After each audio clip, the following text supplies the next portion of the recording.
And welcome back to the Fashion Icon. Today we have someone, an iconic figure in South Florida. We have our friend, a producer, man does it all. As they call, I don't know if to call him Jeffrey Lubin or Jeffrey Lubin. But anyways, El Jefe.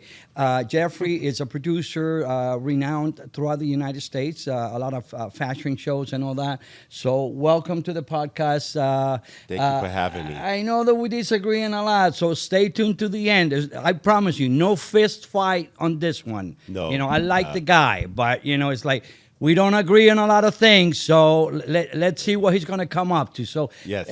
For the people that don't know you, tell me a little about you, that something, that a fun fact, let's say, about you. Tell me a little bit about your trajectory. All right. A fun fact about me.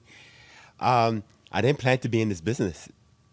I went to school for business administration and law, and I did not plan. I didn't come out of high school to say, hey, I'm going to be in the fashion business at all. That I'm going to be producing fashion shows. I'm going to be art directing magazines, styling, and everything like that. I did not expect that. If you would have told me that if I was in the ninth grade, say, hey, you're going to be in this business, I would have been like, please, you're joking. So that's with that. Another fun fact is, I'm a regular guy. I'm married. I have 4 kids. It's kind of hard for people like us in the industry to have a regular life. From traveling. Me working with like a bunch of beautiful women, beautiful people, is very hard. Yeah, after the swim weeks, barbecuing with the family and stuff like that. So I'm very family oriented. I grew up here in Miami, Haitian parents, first generation, right? So, I'm a real down to earth guy. I think that's probably my problem is maybe I'm too quiet. I'm not loud. I'm not extra. I'm the guy in the corner that's running the whole thing. But on the other end, people feel kind of like intimidated by you in the castings. I mean, I witness how all of these models are coming in and they're like, oh, that's Jeffrey. They kind of like hold you. I don't know if it's afraid or respect or whatever, but they're I kinda just like realized that intimidated. somebody told me that a few years ago that people are very intimidated by me, and I was surprised. I was shocked. But I'm like straight business, right? I'll just turn it on, right? I'll come in there and like we was talking earlier, my job is to find the best model for my client, whomever the client is, right? If I'm doing a campaign, if I'm doing a runway show, if it's a curvy model, if it's a Victoria's Secret model. I mean, Victoria's Secret models are curvy too. So, it just depends on my client. And at the end of the day, as us, being a person of color, being from immigrant parents, right? We always got to be perfect. We always got to be the best. We got to come out the best. I don't want to be like, oh, this guy came from the Caribbean and he's going to just have nothing but Caribbean models. And no, whoever my client is, that's what it is. If I'm working in the main market, if my client's nothing but European, I'm going to book that specific European model. If I'm doing something like in Atlanta, I'm going to pick that specific model. If I'm doing something for like Telemundo, I'm going to pick that specific model. It's nothing personal. It's business at the end of the day, right? So I come there and I realized that a friend of mine told me that a few years ago. Like some of the models told me like I'm very intimidated. I was completely shocked by that. I was completely shocked. And I'm real cool. I'm less. I used to be. I'm not going to say the word savage, but I was very, very not strict, but serious. Like I said, I'm here to You're all do a about job. the actual business. So The actual business, yeah. take me back to the beginning. What inspired you? What was the pivoting point in you getting into the fashion I industry? started out in the music business. I was in college. My friend came to me. He was working with this artist that was gonna blow up all over nationally. He was very well known in LA. And he said, hey, Jeffrey, you want to make $1,000 a week? I'm like, hell yeah. This was like 98, right? That's a lot of money in the 90s. Yeah, right? $1,000 a week. Hell yeah. So I met with the artist's father, and for a few weeks, for a few months, we just went around the city, speaking to the radio stations, going inside the clubs. And I used to go to the club to go clubbing. You know how it is in Miami. Miami's party. And I've been partying since I was a kid. Like, my parents used to take me to the clubs.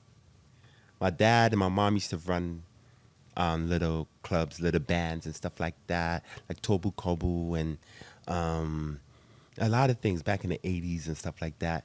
And I grew up that. My family used to always host parties and everything like that. So I grew up with that. So after the music industry, how did you get to hook up into Okay, so the fashion? I went to LA and all I saw was young business people, young business millionaires, people that was running things. And I realized you can make money being behind the scenes, not up front. You have to be an actor or the musician. I realized the people behind the scenes is making the money. So something happened with the artist, with the record label. One of them got arrested from some Ponzi scheme, stuff like that. You know how it goes, right? And the record company gave the artist a check. That check bounced, and then the whole thing went down. So I came back. I didn't have no contract. They had me looking at houses. I was renting navigators. They was gonna buy me a car. All that stuff didn't happen. I looked like an idiot in front of my family because I'm a Haitian background. Hey, you either got to be a lawyer, doctor, nurse. You know how it goes. They probably gave you some feedback when you started, right? You know how it goes. When you go off the beat, right? It's like, so I had my friend, Suvio Suarez, that I used to work with. I have a medical background. I used to work at Palmetto Hospital. And he started out with the photography at the time. Then at the time, he left and he became a bigger photographer. And he used to be a vice president of this fashion show company called House of Models. And we used to produce fashion shows back in the days on Washington Ave, Living Room, Level. Oh. We used to produce fashion shows there. So I started working with them. I wanted to start an entertainment company at the time with modeling, special events, and and music. So I started working with my friend Silvio, and it just opened my eyes out. I just went. I got to be assertive, not to be shy, walking up to people. And I learned that working with the record company too. And I was doing a lot of shows up and down the beach. And I did my first show with Bloomingdale's at Miami-Dade College. That was my first show that I produced. Fashion show? Fashion show at Bloomingdale's at Miami-Dade College North Campus. And then my friend, I used to hang with a group of makeup artists, stylists, and some models at the beginning. And my friend's like, hey, listen, Jeffrey, they're accepting volunteers at New York Fashion Week. So I went there and, before when I was learning, remember we used to have to go get books. Amazon, when they used to sell books only. Go to the library. Yeah. Remember, go to the library or this is even before Google. You go to I used to look on books on how to produce fashion. There's books on everything. Talk about books. The other day I was having a conversation with a model, and I said, you don't know what it is. It's like you have Googles. We used to have an encyclopedia, and she's like, what is that? Yeah, It's right, right. And I had books and books on modeling, books on this. I did a lot of research, a lot of self-taught, a lot of research. And it was this book on fashion show production. And I read it, and I didn't understand it. I understood it, the basics, and how a fashion show started when, it started with the kings and queens. The designers used to come and build the clothes on the mannequins and bring the mannequins to the king or queen, and they used to pick the clothes. That it's funny that you said that, because once I got in depth into, before the podcast, into learning about how fashion started and all that stuff, and the reason that that they call mannequins, because back in the days, I'm talking about going back No, I'm talking about 100 years. Yeah, I mean, hundreds. Yeah. we're talking about I forget the name of the man that started all the. His wife would go dress up with his designs and walk around in the horse races, showing it off until they got. And then they put in, a girl with a dress inside her store in the window, and that's when they started like mannequin modeling. The girl could not speak to anyone. She would not be able to, she would just move every once in a while and doing the and then would have models rotate. You know what they call modeling in French? Mannequin. Yeah, mannequin. That's where it came from. Yeah, that's how it came from. It was a French designer that had his wife into, and then evolved. That's how it started. And then they start using real models. Yep. And that's how it started. So when I went to New York Fashion Week, I was at the Bryant Park, the main Fashion Week. That's when everybody was together. And oh my God, the production was like out of my mind. And the stuff I was studying, it made sense there. Yeah, The runway. I connected everything, the backstage setup, this setup, the positioning, the venue manager, the assistant venue manager, the hair and makeup manager, light, staging. And let me tell you, I was doing 5 shows a day. Yeah, because a lot of the people, they just see a beautiful girl walking down the runway, and they do not understand. They don't grasp the concept of what it takes to get that model in the casting, to produce the whole event, coordinating with the hotel, coordinating with the venue, coordinating with the light guy, with the sound guy. Exactly. What time is going to go out or whatever. How many times? I mean, that as little as one girl taking 30 seconds extra on the runway could throw off the whole show. Exactly. I mean, the execution, the choreography, the cues is like on point. And I see these top fashion models. I'm inside the tent with Vera Wang, with Tommy Hilfiger, Ann Winter walking in, the editor of Ann Winter, Vogue, Vogue Italy, Vogue this. Let me tell you, it was amazing. And I met Kenneth Cole. This was like 2000, Nice back guy. in the day. He said, "Hey, call me Kenny." Yeah, very The nice. show I Very, did, very nice guy. we did a show in front of the Rockefeller Center. And I met him in person. And I'm like, oh my God, Kenneth Cole. You see him out of the store, and he's like, no, just call me Kenny. And we was working with the PR. Like, I was there. I was like, listen, I'm from Miami. I'm here. I'm going to absorb everything I can. I ask people questions. What's this? What's this like for? What that's for? What's Be like this a for? sponge. I got my little everything. notepad. I was famous with having a notepad. We Just have jot our down lanyards. I have my note. I write my notes. I'm writing this. I'm writing that. I'm writing all that. And I'm like, listen, I'm from Miami. I just got to get whatever I can. And it was like that day was 10 days of shows at that time.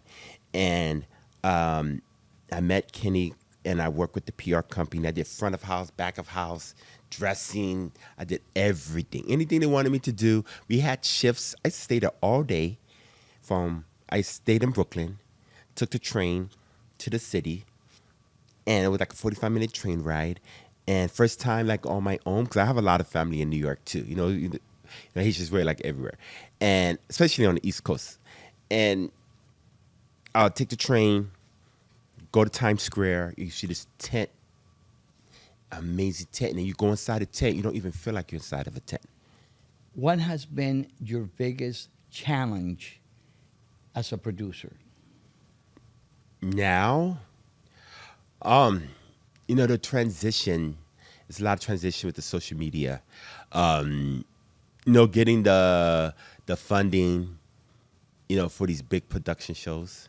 Like, I don't agree with some of what's going on now with the casting parties, but I understand it, right? Because we have to get sponsors and we got to cover it, paying people like yourself, a photographer, the lighting. The stage setup can run you at least $60,000. Easily, right? Video wall, I should have bought the video wall 10 years ago. It's Because a that's lot cheaper to own one now. than it is. If I mean, at the beginning, it wasn't, but I should have bought it 10 years ago. I spent over $100,000 on the video wall, right? I could have just bought it and paid somebody to set it up.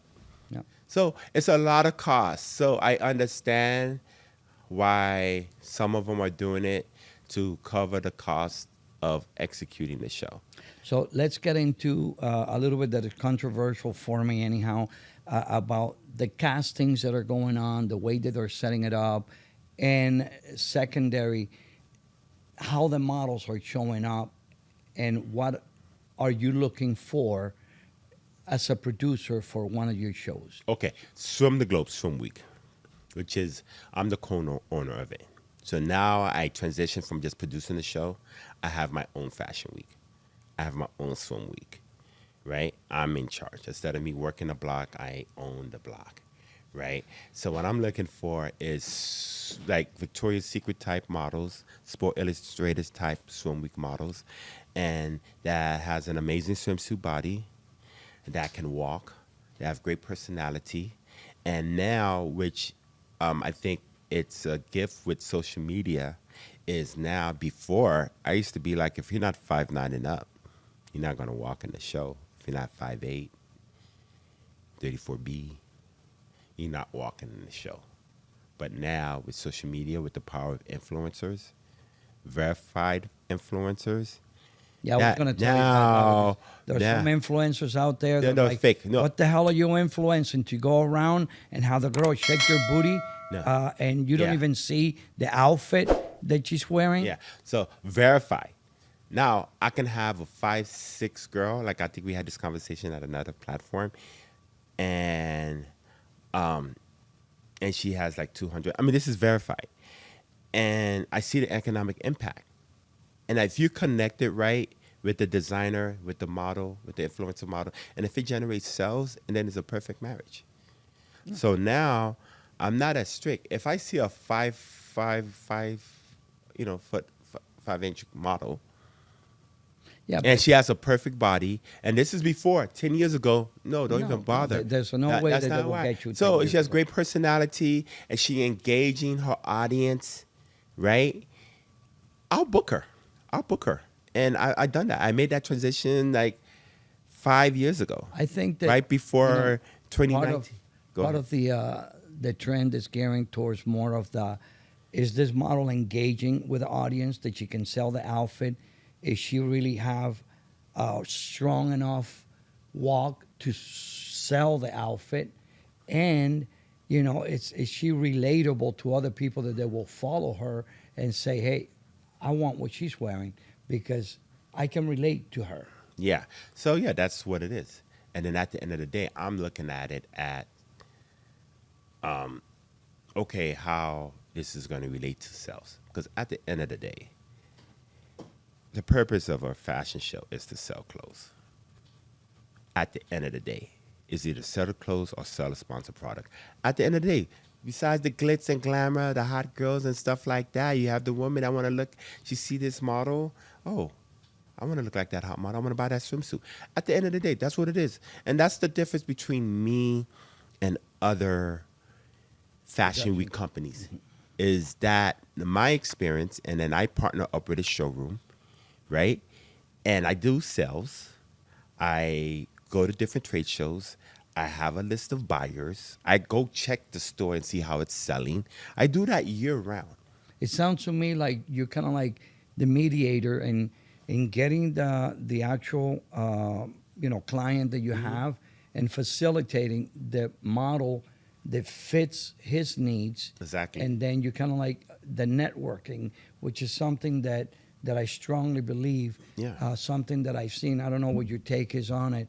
That a lot of the models, they go into a casting and they stay in their own little group and they just don't mingle. They don't go out and meet the photographer, meet the producer, meet the designer that could maybe not now because she's not the right fit for it, but in the future say, hey, I want to book that girl. Let me tell you a story. I did a show, was it 2 years ago in New York? And a guy you probably know, Mr. Coleman, we went to New York. and they told me they planned the casting like 3 days before on Tuesday, and we're doing the casting on Friday. I'm like, yo, this show is going on. Why are we doing the casting now? We should have probably done this before. Well, I went to that casting. It was over 800 models there. I had to do like the firing line, like line them up and be like, you stay, you go, because it was too much. I'm gonna be there for 8 hours, right?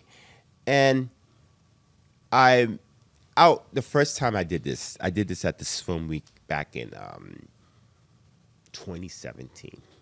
I think that was probably our first or second year with Swim the Globe Swim Week. We was at the Tides Hotel in Miami Beach, and we had like 700 models at the casting. And then the manager of Tides, he said, hey, listen, our guest is kind of complaining. He's a little bit too chaotic. So I had to Cut it out. cut it out. And I had like my assistants at my time and some interns. I said, listen, line them up. I'm going to say who's going to stay, who's going to go. No, we can't do that. I'm like, listen, I have to go. I have this arrangement with the hotel, right? They're a sponsor. I got to do this. So I lined them up, and I'm like, okay, you stay, you go, you stay. Next.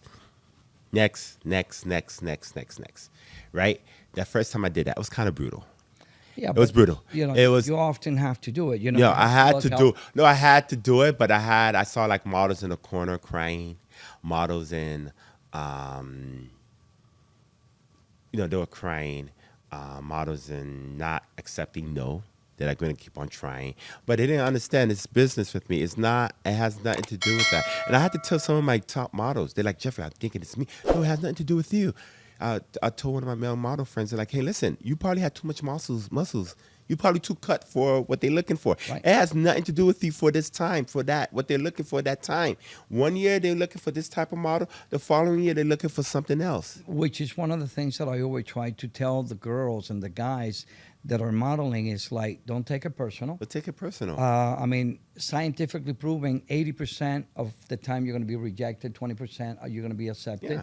So get rid of all the 80%, and then the next 20 it's just going to come one right So after what the I other. do now is, when I was in New York, I said to the guys, I said, hey, listen, guys, we're going to be selecting. My designer has a certain look that he's looking for. Okay? And I don't want to waste your time. You could go to other castings. And I go ahead. And I had to line them up. And then you got models that are really supposed to be models. You got models that have coming in there with purple eyelashes. And I was surprised. This was in New York, right? And, I haven't done a casting in New York in a few years, right? And I'm like, what is going on? Like, I think at the time, I did some shows before, but we were already like pre-booked. But it was crazy. Like some of the people that, The whole thing is that people don't read. They don't read, or they don't care, or they think I'm hot. they're I'm coming gonna come in. with like 6 ear. Let's say if you want to do a look with a model with 6 earrings, we'll have that for you, right? If you want your hair color to be red, we have our hair artist that's gonna color your hair red. Or we'll get you some red wigs. So I've done that. And I've done it past film weeks that I explained to them. And some of the models like, Jeffrey, thank you. Because you might not get booked for my show, but you're going to get booked for another show. it's the And instead of brutal me having you there for 2-3 hours just standing and saying no, you can do the other show. So I've done that. And then downstairs, some models came up to me and be like, hey, what did I do wrong? Whatever. We talked. And I say, hey, listen, this is what I was looking for. From what I remember, this walk wasn't strong.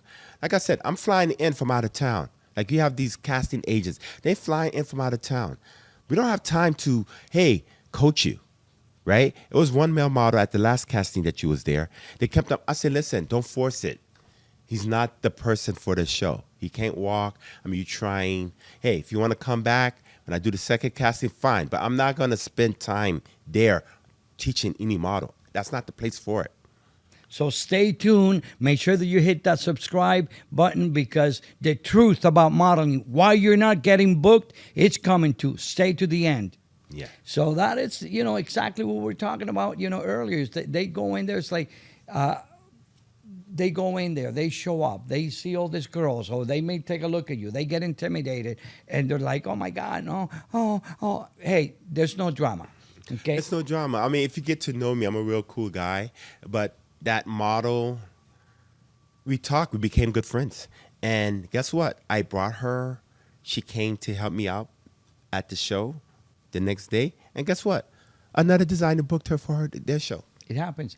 But going back to what I said, she stayed, she networked, she connected. Exactly. A lot of the girls, they just come in for a casting and they don't even come prepared. So what advice can you give to that girl that is watching you, or guy right now, to how should they go to a casting, let's say for Swim Week or otherwise? Oh, okay. How they should come to a casting? Prepared, I mean, yeah. you should have a model bag, right?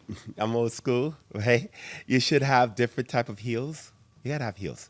Like, you can't come to a fashion show and don't have heels. Some of them, that happen. And I'm going to interrupt you there for a second. And if you want the whole outline, because we are very old school, because we like things done right, just go ahead and DM me. I'm going to send you a PDF of what a model bag consists of, from your white to skin color panties, all the way to your feminine needs, if you are, or everything else that you need. So Yeah, because you need to have that in the car.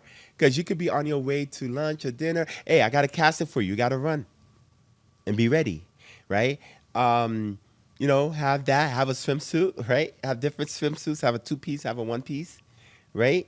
And comp card still. Or at least, now a lot of people come with their phone. Please do not show me any picture of you in the bathroom. no, the it's funny background. that you say, Oh my here fucking you God. are. Oh my God. You're I hate a that shit. producer. You got 200 models waiting, and all of a sudden you have people trying to show you images on the phone. No, that I don't want. Listen, what I tell models is this. Listen, if you're going to model, you need to have a separate account just for modeling. If you're going to have an Instagram account, it just have to be for modeling. It got to be modeling pictures. But, please do not send me a picture of you in the bathroom. I don't want to see that dirty bathroom door in the background. Or that mirror, right? That shit gets on my nerves, bro. Okay. And that's not modeling pictures. You have to have model pictures by a fashion photographer, right? And if you don't know that, a lot of them don't know that, right? And listen, there's a lot of technology now, right? But you got to still have the basic look. And I saw a model on IG, and she was like, oh, I haven't been booked yet. I haven't got this. I've been going to the casting. And I said to her, I said, listen, first of all, you're not going to get booked right away. Second, it's very competitive. And, a lot of these other fashion weeks, I don't want to say it, I used to call them fake fashion weeks, right? But I'm not going to do that no more, because I'm realizing that a lot of the producers, or a lot of people that's getting into it, they just don't know themselves, right? They haven't had this New York Fashion Week experience, or know the history, or know the purpose. For them, they probably have a bunch of sponsors that say, hey, listen, let's do a show. I got some money. Let's do it, right? And so they don't know. A lot of them don't know. I'm realizing that they don't know. And, back with that. So just your heels to walk. If you're going there for a fashion show, maybe do some research on the fashion show production company, or with the designers that they're going to have for the show, right? And this one model on IG, I said, listen, show me a video of your, I kind of feel bad, right? I'm going to get it a little bit more nicer or softer, right? In heart. And I said, listen, show me what you got. And I said, first of all, your comp card is only one-dimensional. You should have maybe at least 2 or 3 different looks of swimwear if you're doing that. Second, I saw the video of your walk. Your walk needs a lot of work. That's probably not getting booked. So when is your next casting? It's going to be on the 27th On the 27th. of this week. It's going to be in 3 days. Okay. I'm going to book the venue today. Okay. So I'll keep you updated with So that. what we're going to go ahead and do, we're going to go ahead and put a snap there that we're going to take extras from here and do a little quick once we know where the venue is at. So maybe you have the opportunity to Yeah. go over there. And when are the shows and where? It's going to be at the National Hotel Nice in Miami hotel. Beach. Yes, it is. This is the second time I'm doing the show there. I did the first show there back in 2018, I think. No, 2018. We did the show there. We did it for 3 days, and it was beautiful. It was like a beach section.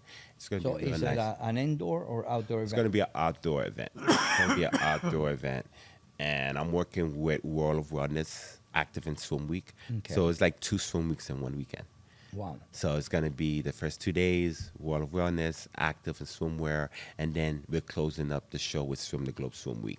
Okay. So I've been partnering up with other fashion week companies and everything. Like I said, the cost for the staging and the lighting, that's where most of the money goes Oh, you can to. split the cost on it, Yeah, and you can so both produce but it's a good event. yeah, I'm working with Sean Kaplan, and it looks like it's going to be a great partnership. He's very gun-ho, and I'm looking, I've been praying. I'm very, Faithful. faithful, and I'm really into God and, Jesus, and I just been praying, say, God, because, we all been burnt. We all been burnt. We all been, the bad side of it. You have one sponsor give you 50% and don't give you the other 50%, and you pay 50% with one half of the staff, and then the other 50 or the other set of models you're supposed to pay, you don't have the money for.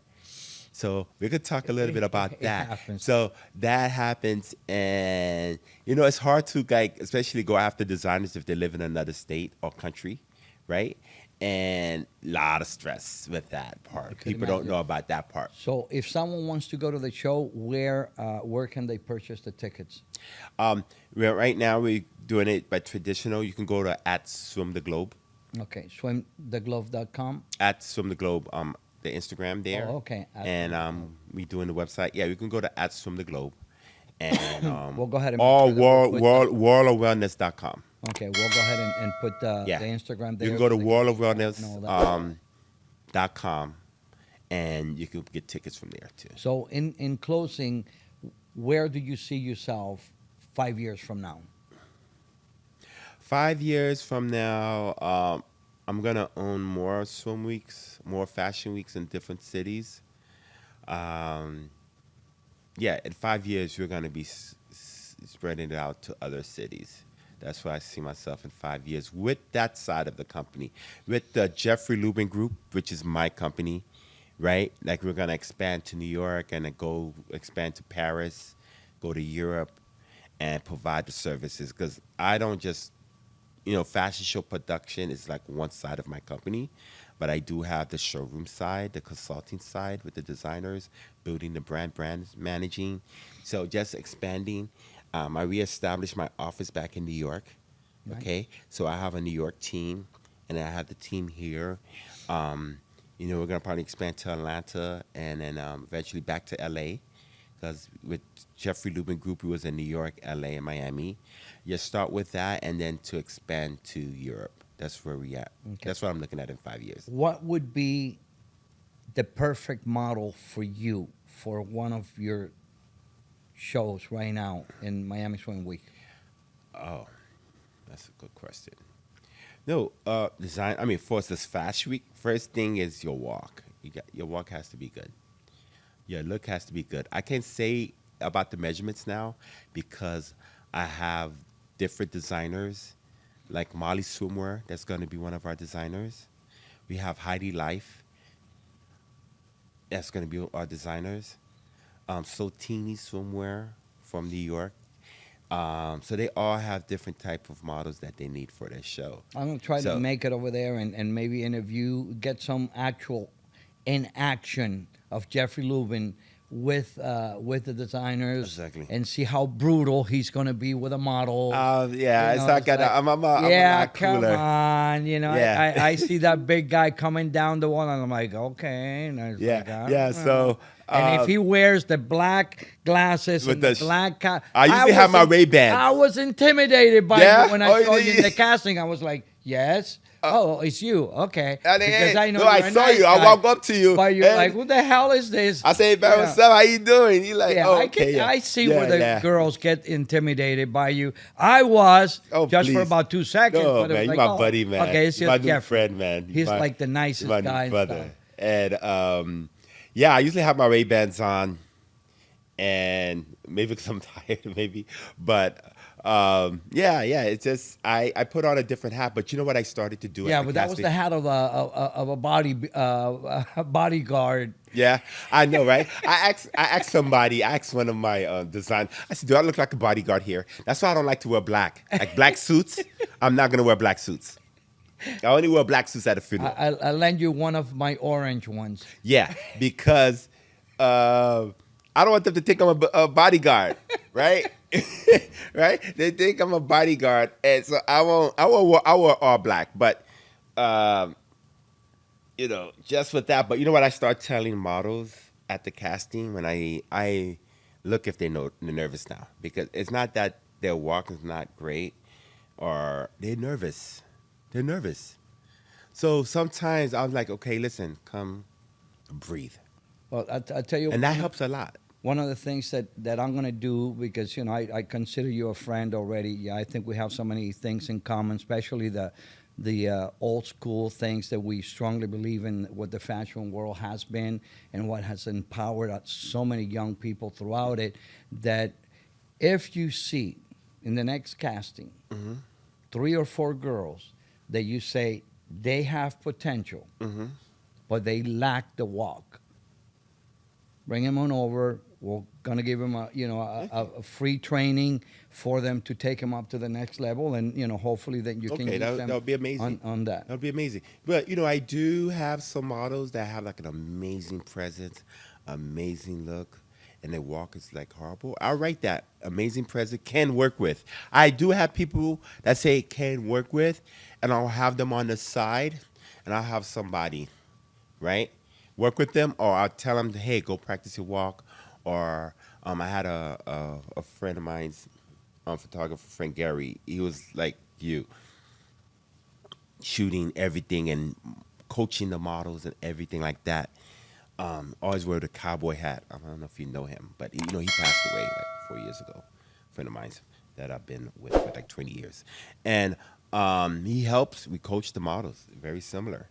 You know what? Maybe you're my blessing, because that's what I asked God. I said, it's like, God, please bring good people around me, because I've been in the industry, and a lot of the people that mentored me, that I grew up with, my group that I worked with for many years, that we did magazines, we did shows here in New York, LA, Vancouver, all over.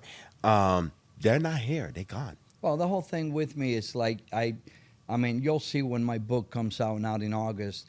It's I've gone through a series of adversities and challenges through my life, and now I'm in a position that I am blessed to be able to share my knowledge and to share my team to help others, to empower all of these young, up and coming models, to guide them in the right way so they know how to value themselves, and they can work together with producers like yourself and go into the network so they can become that. So, as I always tell people, I'm here to serve. And that's what appreciate that. that's my high, to see some of the girls like Isabella Toledo, that you made it over there. She's been with me for years, and now she's a superstar.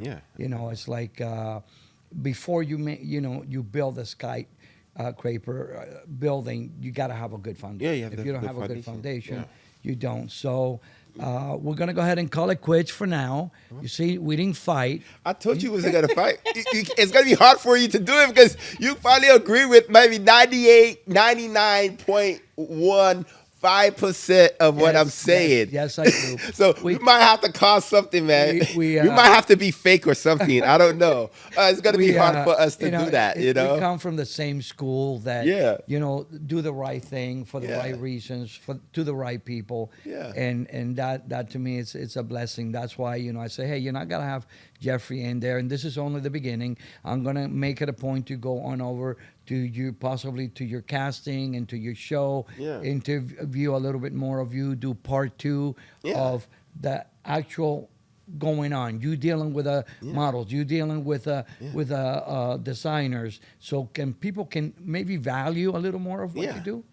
Yeah. So, like I said, that would be amazing because, like I told you, I was like always the quiet guy in the corner that's running the whole thing. And the problem I have is people hijacking my stuff. They're hijacking my shit, man. And they'll put hashtag this. Oh, this is happening now. My casting. And they won't even mention my company. Oh, I'm doing this casting. It's my casting. You know, we got a saying in the Haitian community, right? It's probably similar in a Cuban. Is, you buy the meat, you marinate the meat, you cook the meat, you prepare the table, and then somebody come by and be like, "Oh, I made the food." No, motherfucker, you did not make the fucking food, bro. I made the damn food. I know who paid for it.